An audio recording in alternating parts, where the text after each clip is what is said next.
আসনে সম্ভাব্য প্রার্থীদের মনোনয়ন যাচাই বাছাই চলছে। সকাল 10টা থেকে 3 রিটার্নিং কর্মকর্তাদের তত্ত্বাবধানে এই কার্যক্রম শুরু হয়।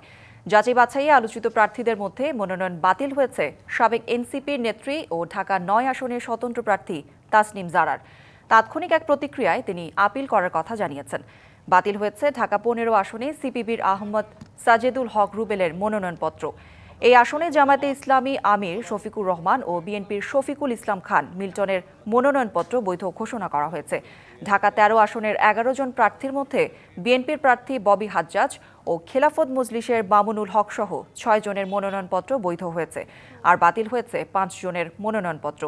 এদিকে ঢাকা 1 আসনের মনোনীত প্রার্থী খন্দকার আবু আশরাফ ও জামায়াত ইসলামীর মনোনীত প্রার্থী ব্যারিস্টার মোহাম্মদ নজরুল ইসলাম সহ 5 জনের মনোনয়নপত্র ঘোষণা করা হয়। বিপরীতে বাতিল করা হয় 2 জনের মনোনয়নপত্র। অপরদিকে ঢাকা 2 আসনে বিএনপির প্রার্থী আমান উল্লাহ আমান, ইসলামী আন্দোলনের প্রার্থী জহিরুল ইসলামের মনোনয়নপত্র বৈধ ঘোষণা করে রিটার্নিং অফিসার। বিগত দিনের কথা চিন্তা করে আগামী দিনও আমাকে সমর্থন দেবেন এবং ভোট দেবেন।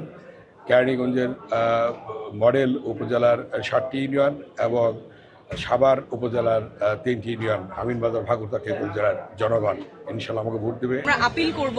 আপিল করার প্রক্রিয়া আমরা ইতিমধ্যেই শুরু করেছি। কারণ হিসেবে যেটা নির্বাচন কমিশন বলেছে, আপনারা জানেন যে স্বতন্ত্র প্রার্থীর জন্য বিধি অনুযায়ী 1% ভোটারের স্বাক্ষর নিতে হয়।